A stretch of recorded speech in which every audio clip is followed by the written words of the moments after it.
bonsoir à tous et à toutes. Bonsoir à toutes d'abord et à tous. J'espère que vous allez bien, que vous avez passé une très bonne journée, une belle nuit. Je ne sais pas à quelle heure vous regardez cette magnifique émission, si c'est en direct ou si c'est avec les replays. En tout cas, c'est toujours un plaisir de partager ces moments de lecture avec vous. Si vous avez suivi depuis le début, eh bien, vous savez qu'on est en Chine et qu'on voyage à travers les nouvelles de Lu Xun, qui est un écrivain du début, fin 19e, début 20e. Et eh bien, c'est super.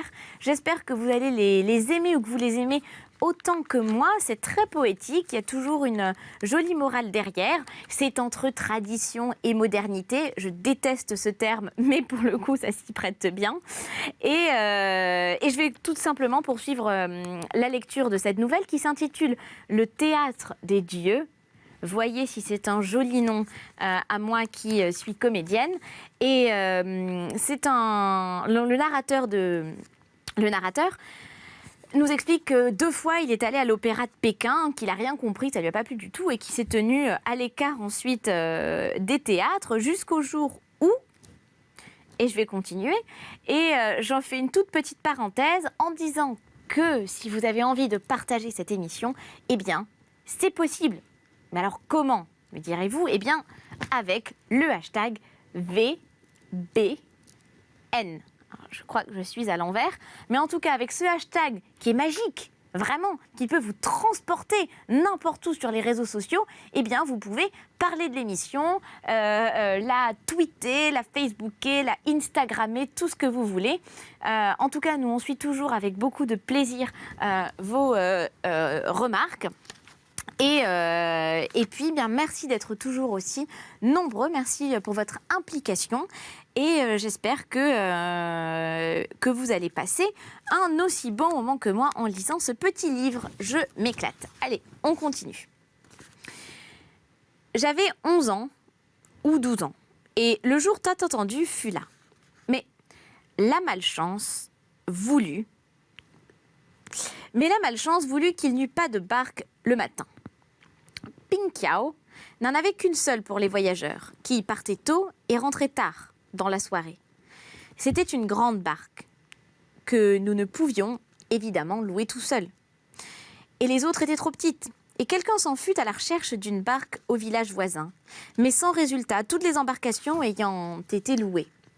Alors ma grand-mère fut fort contrariée, elle blâma mes cousins de ne pas s'y être pris à temps et se répandit en reproches. Ma mère s'efforça de la calmer et lui affirma que l'opéra de Lunzen était bien supérieur à celui des petits villages et que nous allions plusieurs fois par an et nous pouvions fort bien nous passer de cette représentation-là. J'étais le seul à être désolée et sur le point de pleurer. Mais ma mère s'employa à me faire comprendre de ne pas afficher ma mauvaise humeur afin de ne pas peiner ma grand-mère. De plus, pour que celle-ci n'eût pas à se faire de soucis, elle m'interdit d'aller à Zhuangzhou avec d'autres. Il n'y avait plus aucun espoir. L'après-midi, après le départ de tous mes petits amis et lorsque le spectacle avait dû commencer, il me sembla entre congue et tambourin. J'imaginais mes camarades en train de se payer du lait de soja au pied de la Seine. Je n'allais pas pêcher des crevettes ce jour-là. Je mangeais moins que d'habitude. Ma mère était fort ennuyée, mais ne pouvant rien faire au dîner, grand-mère remarqua ma tristesse, affirma que j'avais bien raison d'être mécontent, qu'on avait manqué d'égard envers moi, que jamais visiteur n'avait été aussi maltraité. Après le dîner de jeunes garçons revenus du théâtre, après le dîner, eh bien, ils firent un cercle autour de moi et décrivirent gaiement ce qu'ils avaient vu. Je me taisais. Tous soupirèrent et me plaignirent. Soudain, Shuangzi, l'un des plus malins d'entre eux, eut une idée et dit « Hey, une grosse barque !» Mais celle de 8e grand-oncle n'est-elle pas rentrée? Une douzaine d'autres enfants saisirent l'idée au vol et s'offrirent à me conduire au théâtre. Je redevins joyeux. Mais grand-mère n'était pas rassurée, elle pensait qu'on ne pouvait se fier à des enfants. De son côté, ma mère trouvait qu'il serait injuste de faire veiller un homme qui devait travailler le lendemain matin au milieu des hésitations. Alors Shuangzi alla au nœud du problème et affirma bien haut « Écoutez, je garantis, tout ira bien. La barque est grande, notre frère Xung n'est pas remuant et nous savons tous nager. » C'était vrai. Parmi cette dizaine de gamins, pas un qui ne nagea pas comme un poisson. Et 2 ou 3 étaient même de première force. Grand-mère et mère se laissèrent convaincre. Elles sourirent et ne firent plus d'objection. L'instant d'après, nous franchissons bruyamment la porte et nous étions dehors. Mon cœur s'était soudain allégé, j'éprouvais un immense bien-être. Nous aperçûmes une barque de passagers à bâche blanche amarrée sous un pont plat. Tout le monde y sauta. Shuangzi prit la perche à l'avant et Hafa attrapa celle de l'arrière. Les plus jeunes s'assirent avec moi au milieu, les plus grands s'installèrent en groupe. Et à peine ma mère, qui nous avait suivis, eut-elle dit « Écoutez, faites attention, hein !» que nous démarrions. Les perches prirent appui sur la pile du pont, l'embarcation recula légèrement pour passer sous le tablier. 2 rames furent fixées, qui reçurent chacune 2 rameurs qui se relayaient tous les 500 mètres. Nos voix, nos rires, nos cris se mêlaient au bruit de l'eau, clapotant la proue. Les 2 rives étaient vertes comme le jade, couvertes de blé, de fèves. Notre barque volait plutôt qu'elle ne glissait en direction de Zhuangzhou. Senteur des fèves, du blé, des herbes aquatiques pénétrait la brume du soir qui nous caressait le visage. La lune en était enveloppée. Et au loin, la chaîne des montagnes sombres, suite de monstres métalliques, dos courbés, prêts à bondir, filait rapidement au-delà de la poupe. Et pourtant, nous n'allions pas assez vite à mon gré. Les rameurs s'étaient déjà relayés 4 fois lorsque j'aperçus les contours imprécis de Zhuangzhou et qu'il me sembla entendre un air d'opéra.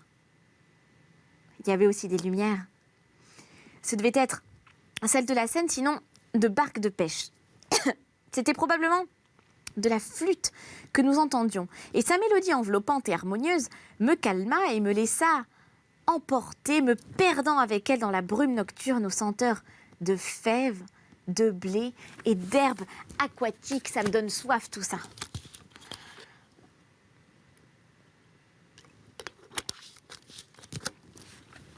Ah là là. Les lumières approchaient. Elles appartenaient à des barques de pêche. Je sus que le vague contour sombre entrevu un peu plus tôt n'était pas celui de Zhuangzhou. Devant nous se dressait maintenant une pinède où j'avais joué l'année précédente. J'y avais même vu un cheval de pierre renversé à une brebis de pierre couchée dans l'herbe. Au-delà du bosquet, la barque vira, s'engagea dans une crique cette fois, et c'était Zhaozhong. Notre attention alla à la scène dressée en dehors du village, sur notre terrain vague, en bordure de la rivière. De loin, elle s'estompait sous le clair de lune, à peine détachée de son environnement. J'eus l'impression que le pays des fées, qui m'avait révélé des images, avait pris vie. La barque allait plus vite, et nous distinguâmes bientôt les acteurs en mouvement dans un flamboiement de couleurs vives. La patrie de la rivière la plus proche du théâtre était pleine de barques bâchées de noir. Les gens étaient venus de loin pour le spectacle. Il n'y avait pas de place près de la scène. Alors que nous amarrions en hâte, un acteur à longue barbe noire avec 4 fanions fixés dans le dos apparut sur la scène. Il y avait une lance à la main et combattait tout un groupe d'hommes au torse nu. Nous nous pressâmes tous à la proue pour voir la bataille, mais le vieillard à tête de fer, un célèbre acrobate, n'exécuta aucun saut périlleux. Quelques-uns des torses nus firent des culbutes et puis disparaissent. Puis entra en scène un personnage de jeune première qui chanta dans l'aigu. Shang-Jui déclara « Il n'y a pas grand monde ce soir et le vieillard à la barre de fer en a assez. Personne ne tient à faire valoir ses talents devant un parterre vide. » Il avait raison. Il n'y avait vraiment pas grand monde. Les villageois, ayant à travailler le lendemain, ne pouvaient veiller toute la nuit. Ils étaient tous partis se coucher. Il restait que...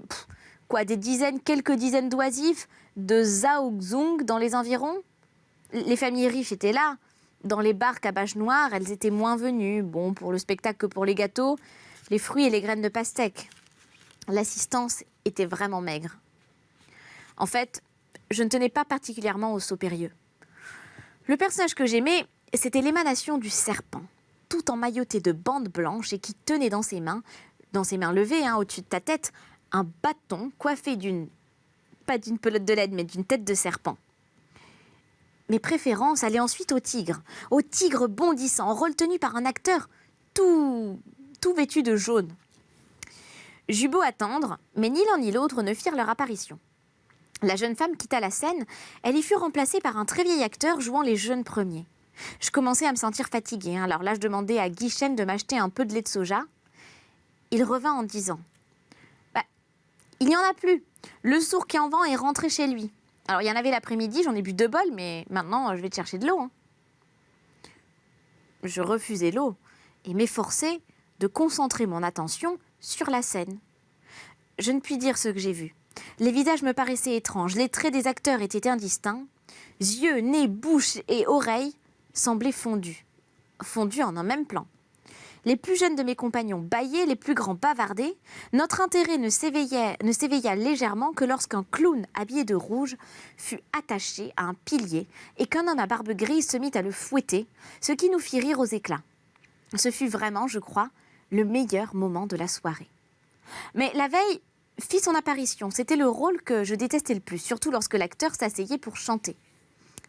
Je compris, à voir le mécontentement de mes compagnons, qu'ils réagissaient comme moi. Au début, la vieille marcha de long en large en chantant, puis elle s'assit sur une chaise plantée au milieu de la scène. J'étais désespérée, et Shuangzi et les autres se mirent à jurer tout bas.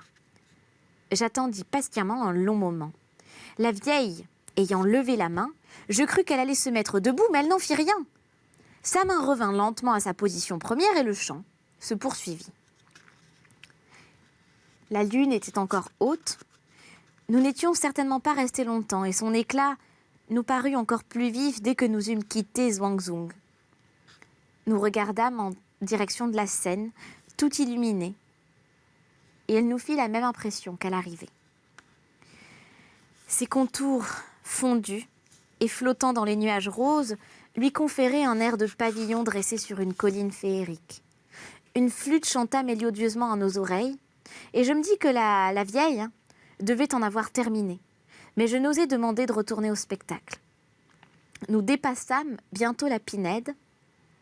La barque filait, mais l'épaisseur des ténèbres disait que la nuit était fort avancée. Les rameurs accéléraient la cadence tout en parlant des acteurs, pour en rire. Le bruit de l'eau qui s'écrasait sur la proue était plus sonore. La barque était un grand poisson argenté qui fendait l'écume avec un chargement d'enfants sur le dos. De vieux pêcheurs qui travailleraient toute la nuit arrêtèrent leur barque plate et nous saluèrent joyeusement. La barque ralentit à un demi-kilomètre de Pingqiao. Les rameurs annoncèrent qu'ils étaient fatigués d'avoir poussé si fort. Et nous n'avions rien mangé depuis des heures. Cette fois, ce fut Guicheng qui eut une idée. Il dit que les fèves Loan étaient mûres et que comme il avait du bois à brûler à bord, nous pourrions en chipper un peu et les faire cuire.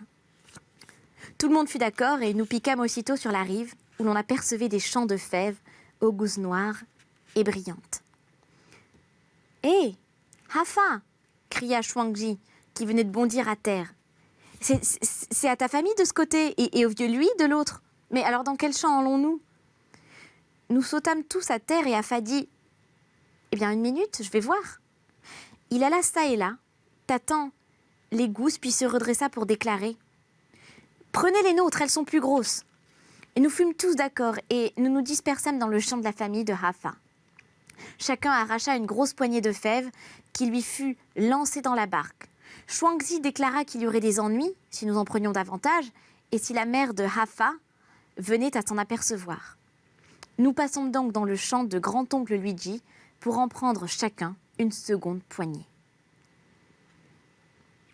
J'aperçus Pingqiao vers l'avant et quelqu'un debout à côté du pont plat, et c'était ma mère. Elle s'adressait à Shuangzi. Je me dirigeai vers la proue, la barque glissa sous le pont, accosta. Nous étions à terre. Ma mère était plutôt fâchée. Elle me demanda pourquoi nous rentrions si tard. Il était plus de minuit. Mais sa bonne humeur reprit vite le dessus. Elle sourit en invitant tout le monde à venir prendre un bol de riz gonflé à la maison. Tous dirent qu'ils avaient déjà mangé quelque chose, qu'ils avaient sommeil, qu'il valait mieux aller se recoucher, mais chacun rentra donc chez soi. Je ne me levai pas avant midi, mais il n'était bruit d'aucun ennui avec 8e grand-oncle à propos de sel et de bois de chauffage. Je levai la tête, grand-oncle Luigi était dans une barque à fond plat. Il avait été vendre des fèves et il en restait un petit tas au fond de l'embarcation. « C'est vrai, dit Shuangzi, nous avons régalé un invité. Et d'ailleurs, nous n'avions pas du tout pensé à prendre de vos fèves au début. Allons bon, vous avez effrayé mes crevettes. Grand-oncle Louis m'aperçut. Il cessa de ramer, et dit « Pour régaler un invité, eh bien, vous avez bien fait. Xoum, le spectacle d'hier était-il bon ?» Je fis signe que oui. Les fèves étaient-elles bonnes? J'inclinai de nouveau la tête. Oui, très bonnes. À ma grande surprise, le vieil homme parut fort content. Il mit un pouce en l'air et déclara avec satisfaction « Seuls ceux des grandes villes qui ont fait des études savent vraiment apprécier les choses. » Je choisis mes fèves à planter une par une. Les gens de la campagne